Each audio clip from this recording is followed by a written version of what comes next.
Fatos e versões. O que vai impactar na sua vida agora no Café com Política. No Café com Política de hoje, a gente conversa com o ex-ministro da Educação, Fernando Haddad, que disputou a presidência da República em 2018 pelo PT. Ministro, bom dia, bem-vindo mais uma vez ao Café com Política, prazer falar contigo. Prazer é meu, uma satisfação muito grande poder falar com os seus ouvintes aí de Minas Gerais, Belo Horizonte, prazer muito grande. Ministro, para começar, eu confesso que fiquei um pouco em dúvida ao identificá-lo, né? A gente lhe chamou de ex-ministro da Educação, foi também candidato à presidência da República em 2018, foi prefeito de São Paulo, enfim, entre outras qualificações. Mas eu deveria chamá-lo de pré-candidato à presidência da República em 2022? Seria o mais correto? Olha, na verdade, eu acho que nós estamos indo um pouco longe de 2022. O que eu decidi fazer com o apoio do PT, né, e um pedido específico também do presidente Lula, é não deixar o Bolsonaro fazer campanha sozinho. O Bolsonaro não está governando o país, já está 2 anos ocupando a presidência da República, não há medidas que atendam a população, nem na economia, nem na saúde pública, nem na educação, nem no meio ambiente, nem nas relações exteriores, a não ser políticas destrutivas do Estado Nacional. E eu, então, atendendo a esse pedido, resolvi me afastar da sala de aula, né, onde eu estou desde sempre, né, desde que eu deixei de ser prefeito, com um breve interregno da campanha eleitoral de 2018, e voltar a discutir com a população, com a periferia, com o campo e com a cidade, a situação que o Brasil se encontra, que é muito grave, muito grave. E se a gente não discutir com a população o que está acontecendo, eu receio que a gente chegue em 2022 muito debilitado, né, do ponto de vista econômico e do ponto de vista social. É um desastre o que está acontecendo no Brasil. A crise tende a se aprofundar por falta de comando. Nós estamos sem líder no país, a não ser uma pessoa que só faz as estripulias dela todo dia, né? Anda de jet ski, anda de moto. Governar que é bom, você não vê nada. E as pessoas hoje estão sofrendo muito a situação desse desgoverno. Estão perdendo seus parentes, seus amigos. A economia não vai reagir porque não há estímulo. E o Brasil está isolado internacionalmente por várias razões, mas sobretudo pela questão ambiental e pela hostilidade à democracia. Ministra, eu já vi que o senhor fez algumas declarações em relação ao deputado Daniel Silveira, que foi preso na noite de ontem, né? Após fazer alguns vídeos ameaçando ministros do STF e também fazendo apologia ao AI-5. O que essa prisão representa, na opinião do senhor? Olha, a prisão é sempre um gesto extremo, né? Ainda mais em se tratando de um parlamentar, obviamente que muito desqualificado, né? Talvez seja o pior parlamentar do Congresso Nacional.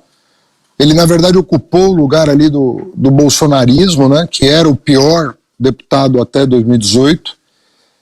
Mas o que eu acho que é mais prudente fazer é a Câmara se debruçar sobre a cassação do mandato, por falta de decoro. Esse deputado é um deputado, conforme eu falei, muito desqualificado, ele atenta contra as instituições democráticas, então está caracterizado a falta de condição dessa pessoa exercer um mandato numa democracia, né? Uma democracia exige certo respeito, né, a regras de convivência, e um deputado, mesmo com mandato, não pode incitar as pessoas à violência, muito menos a ministro do Supremo Tribunal Federal. Ele pode discordar, ninguém vai amordaçar um deputado, ninguém pode pedir para um deputado deixar de emitir opiniões, ele está lá para isso. Mas ele não pode atentar contra o Estado Democrático de Direito. Eu acho que o Bolsonaro está preparando lentamente o ambiente de um golpe, né? Armando as milícias. Ele é miliciano, como a gente sabe. O Queiroz, que é um comparsa dele, é um assassino que desviava dinheiro público dos gabinetes para abastecer as contas bancárias da família Bolsonaro.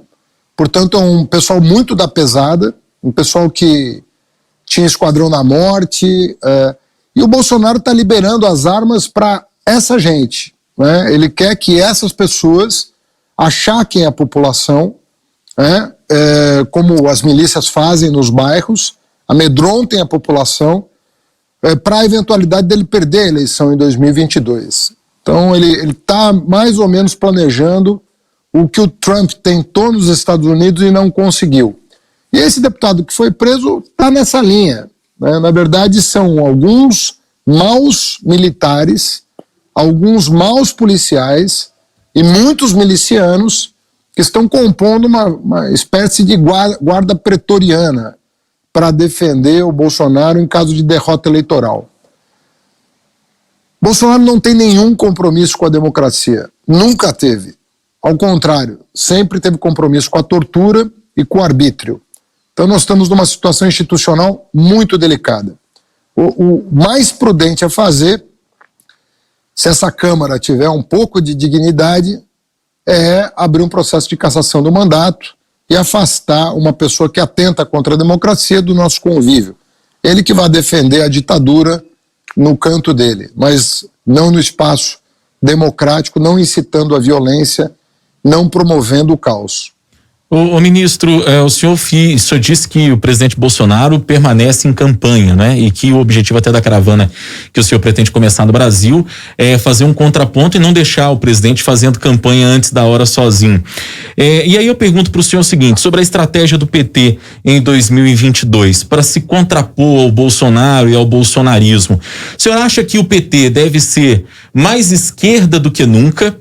Ou o partido deve ser um pouco mais moderado nas estratégias e nas proposições para tentar abocanhar uma fatia de eleitorado que acabou votando no presidente Bolsonaro em 2018? Em primeiro lugar, que o PT nasceu da redemocratização. Se não fosse a democracia, o PT nunca teria surgido. O PT nasceu nas universidades, no novo sindicalismo do ABC, as comunidades eclesiais da Igreja Católica, que têm compromisso com o pobre, com a população que precisa de acesso à universidade, à luz elétrica, à água, à renda, a emprego. Então, nós nascemos desse compromisso social, que só foi possível em ambiente democrático, né? Então, a luta pela democracia vem sempre em primeiro lugar para o PT, porque é a nossa essência, a luta contra a ditadura. Nós não existiríamos na ditadura. Nós nascemos no processo de redemocratização. Então, o primeiro compromisso do PT é com a liberdade. O segundo compromisso do PT, não menos importante, tá, em igualdade de condição, é o seguinte: a liberdade é para usar a favor de quem precisa do Estado. Nós temos que lutar. Por exemplo, eu vou citar meu exemplo como ministro da Educação. Eu passei 8 anos no Ministério da Educação, 7 como ministro. Nós abrimos a porta das universidades para a população pobre. Porque um país só se constitui quando o pobre pode sonhar. Sonhar que o filho dele, que o neto dele vai ter uma vida melhor. E isso a gente sabe que é a educação que oferece. Então, antes do presidente Lula chegar ao governo, o pobre não tinha vez na universidade. Eu tô na universidade desde 1981. Eu não tive colegas negros, por exemplo. Eu não tive professores negros, por exemplo. Isso é uma vergonha para um país que tem 54% da população afrodescendente. Isso significa que o preconceito ainda é muito grande no Brasil. O que nós fizemos? Duplicamos as vagas nas federais, criamos o ProUni, criamos o FIES sem fiador, porque pobre não tem fiador, justamente para permitir, reformulamos o Enem, criamos o SISU, tudo para quê? Para que o trabalhador pudesse vislumbrar uma mudança de vida no futuro próximo. E foi o que a gente conseguiu. Nós hoje temos 8 milhões de universitários. O PT é isso, o PT é a defesa das liberdades democráticas com justiça social. Essa é a nossa essência e nós não vamos nos afastar desse mantra, dessa cartilha. Liberdade, democracia com justiça social. Não adianta falar em liberdade se a gente não perseguir a justiça. A liberdade é para perseguir a justiça, que é isso que o povo espera da gente, que a gente consiga combater essa enorme desigualdade e preconceito e intolerância que existem no Brasil. Então vamos trabalhar, vamos voltar a trabalhar para isso. O contrário do que o governo Bolsonaro está fazendo. Ministro, o presidente Jair Bolsonaro bateu recorde de pedidos de impeachment, inclusive da ex-presidente Dilma. A gente trazia essa informação há algumas semanas aqui na Rádio Super. Essa situação do impeachment, que já foi discutida diversas vezes, até por esse recorde batido por ele, é uma situação que parece um pouco distante ainda. Seria mais difícil a esquerda agora tentar desconstruir o presidente Jair Bolsonaro até 2022? E como fazer isso? Essa é outra razão para o bloco na rua, né? Mobilizar a sociedade e conscientizar a sociedade dos riscos que ela está correndo. Você veja que nós não temos aumento real de salário mínimo desde que o Bolsonaro tomou posse. Ele cortou o auxílio emergencial antes de vacinar a população. Ele não fez contratos de aquisição de vacina. A maioria das cidades brasileiras não tem vacinação no dia de hoje, com mais de 1.000 mortos em média. Nós estamos no pico da pandemia porque ele não tomou as providências. O Bolsonaro liquidou 800 mil empresas porque combateu o isolamento social. Quando você combate, para as pessoas entenderem, eu sei que às vezes parece, quando você combate o isolamento social, você posterga a solução da crise sanitária. Então, quando o Bolsonaro, ao invés de dizer para as pessoas permanecerem em casa por um período curto, porque a gente em 30, 60 dias teria resolvido a questão da pandemia, se nós tivéssemos feito aquilo que devíamos. Mas como ele sabotou as regras sanitárias, ele alongou a crise. A crise saiu muito mais cara em vidas e empregos do que sairia com um presidente decente conduzindo o país. Então, o que as pessoas precisam entender é que nós estamos sofrendo por culpa do governo. O vírus é uma coisa que pode acontecer em qualquer governo, né? Agora, a maneira como o Bolsonaro se comportou é considerada por agências internacionais a pior do mundo.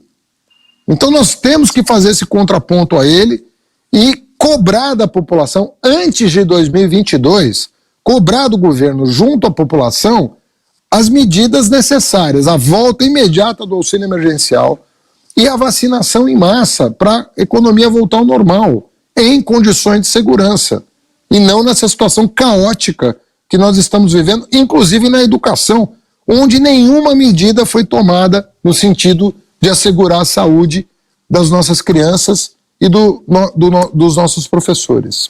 Ministro, tem aqui uma pergunta de um dos nossos ouvintes, é o Silvio do bairro Horto, está dando aqui pra gente um bom dia e está dizendo que gostaria de ouvi-lo comentar sobre a taxação das grandes fortunas, um assunto que sempre é discutido e que gera polêmica, o senhor sabe, para reduzir a desigualdade social.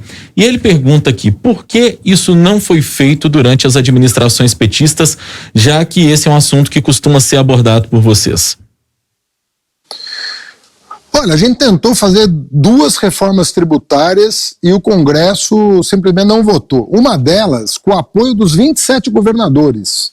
Foi uma solenidade, se eu não estou enganado, em 2007, no Palácio do Planalto, com o presidente da República, o presidente Lula, os 27 governadores, dizendo, essa reforma tributária é correta, simplesmente não há ambiente no Congresso Nacional para aprovar, porque o Congresso não quer taxar rico. Essa que é a verdade. O Congresso não quer taxar. Quando a gente fala de rico, as pessoas podem estar pensando, mas eu tenho uma casinha, eu tenho um carrinho. Não, eu estou falando daquele andar de cima, inalcançável para qualquer um de nós. Estou falando do 1% mais rico da população, que simplesmente não paga impostos. Eu estou falando dos donos de bancos, eu não estou falando do dono da padaria, da farmácia. Meu pai era lojista. Eu fui balconista durante 18 anos da minha vida. Eu tive construtora, eu fui pequeno empresário muitos anos da minha vida. Fui consultor. Eu não estou falando das pessoas que têm o seu negócio, que gera emprego, poucos empregos, mas na soma, quem mais gera emprego no país é o pequeno e médio empresário. Eu estou falando do grande empresário, que está demitindo hoje, está substituindo mão de obra por automação, aumentando essas margens de lucro e não está pagando imposto. Esse é o drama que nós estamos vivendo. Agora, é difícil, ele tem razão, o ouvinte. O Congresso Nacional não aprova imposto sobre rico, só sobre pobre. Pobre está sempre pagando um pouco a mais. Agora, nos nossos governos, não houve aumento da carga tributária, nenhum, né? Não houve criação de imposto nos governos do PT. Nós desoneramos a cesta básica para que o povo pagasse menos impostos quando compra alimentos, por exemplo. Isso foi feito para que o pobre pagasse menos imposto, né? Mas não conseguimos cobrar imposto dos ricos.